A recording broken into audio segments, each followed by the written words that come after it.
Philadelphia, I'm telling you, was not even on this radar, was not in the pool of candidates. And Bob Myers went out and got Jaylen Brown. That changed the equation. The Sixers got on the map. And from there, it became for LeBron James now of almost 4 weeks of deliberation with LeBron James, Rich Paul, that inner circle there, and his family eventually. But trying to figure out, what is the decision going to be based in? Is the decision based in, a legacy story and going home with Cleveland? Is it based in kind of that middle ground where there is legacy with the Miami Heat? There's also a very good contending team there potentially with Giannis Antetokounmpo and Bam Adebayo. In Cleveland, we know there's Donovan Mitchell, James Harden, Jarrett Allen, Evan Mobley.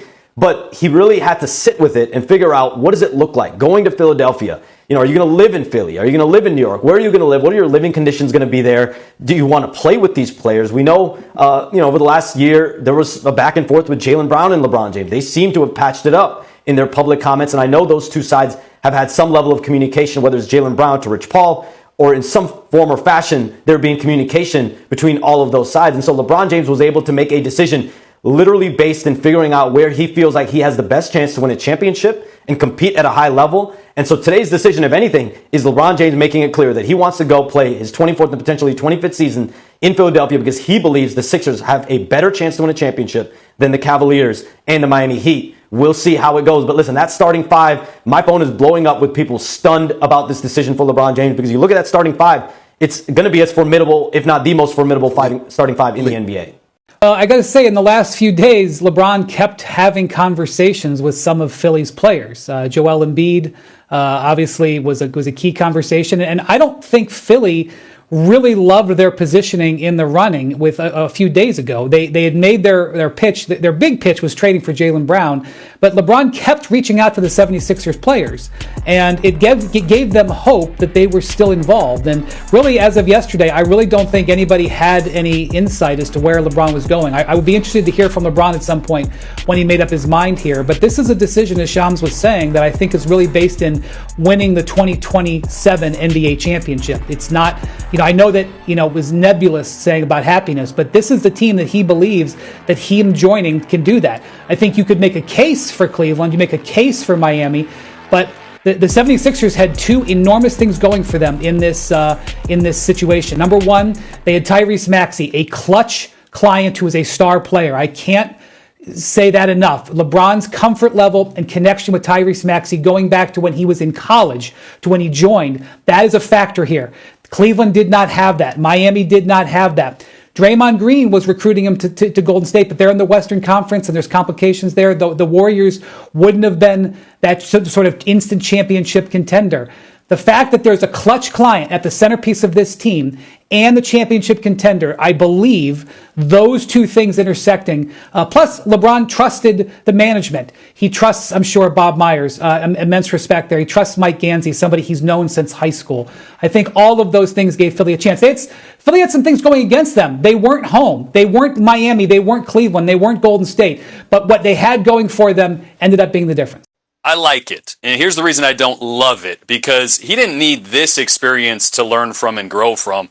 He could have looked back at how he left Tennessee for USC and kind of realized, man, the next time I have this opportunity, I got to tread carefully about how I exit a big-time program. So I like it. I've been around Lane a ton. The growth in his personal life is genuine, is true. But, man, you could have gone a little bit better on this round without needing retrospect to do that. He spent the last few weeks talking to Philadelphia, Cleveland, Miami. As we know, those were the teams at the front lines of this, because of the simple fact that LeBron James went into this process once he decided to leave the Lakers, that this would be about winning, about competing at a high level, building a culture with a team, having a team that he trusts. And so the Eastern Conference team represented a chance to contend at a high level.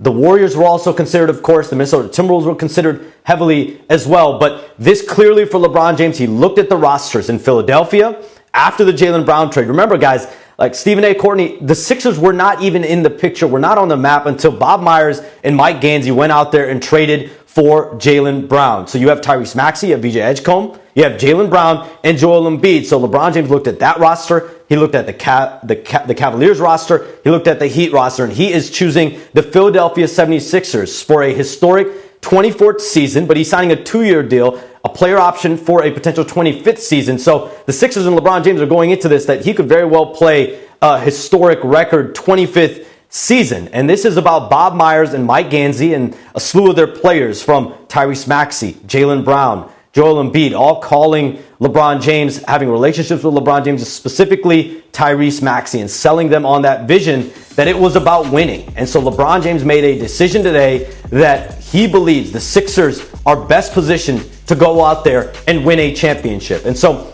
when he made it clear that this was not going to be a financial decision, he was able to go into it with a minimum contract no matter where he ended up. He got the ability to pick where he felt he would have the best chance to win a championship. And he put his money where his mouth is. Courtney, the last piece I'm told over the last week or so was just having that family conversation with LeBron James. We know Savannah, his wife, Zuri, his young daughter, they're LA based. Bryce, his youngest son, he's at Arizona. Bronny James is currently right now with the Lakers. And so him going all the way to the East Coast, going all the way to the Eastern Conference, no matter where he ended up, having that familial buy-in, that was very important for him. And I think that was the last step in this decision today. LeBron James shocks the entire NBA. He doesn't go Miami. He doesn't go Cleveland. He goes the Philadelphia 76ers, and he chooses Bob Myers, Josh Harris, that ownership group there, and now a starting five of Tyrese Maxey, VJ Edgecombe, LeBron James, Jaylen Brown, and Joel Embiid. To Shams, LeBron James is signing with the Philadelphia 76ers on a 2-year, $8 million deal with a player option. This comes after more than 20 days since he announced that he will be leaving the Los Angeles Lakers to play the next chapter of his career somewhere else. Wow. Stephen A., we knew it was coming soon. We did not know it was coming today. Your initial reaction to LeBron joining forces with Jaylen Brown and company in Philly? Shock, because I thought that if he was going back east, he would go home, that he wouldn't dangle his availability in the face of the Cleveland Cavaliers and then go somewhere else. For him to choose the Philadelphia 76ers, this is a shock among shockers. And I think that this speaks to Bob Myers, the architect, the former 4-time champion executive for the Golden State Warriors, being in Philly now and having him there, who went out and pulled off a heist as far as most of us are concerned in getting Jaylen Brown. So now you got Jaylen Brown, okay, who's big time, obviously, with Tyrese Maxey, who's big time.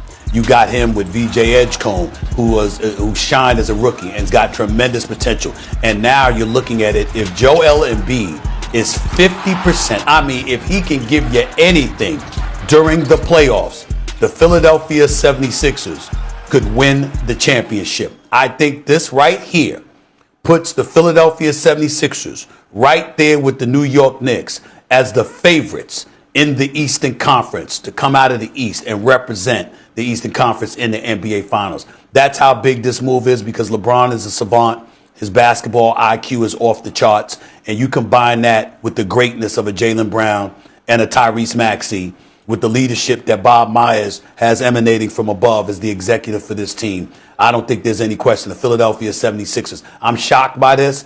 The Philadelphia 76ers are now in play to be a championship favorite. You know, one of the top 4 teams in San Antonio, Oklahoma City, New York Knicks, Philadelphia 76ers, and not necessarily in that order. They're the top 4 teams. Philadelphia 76ers are a championship favorite right now.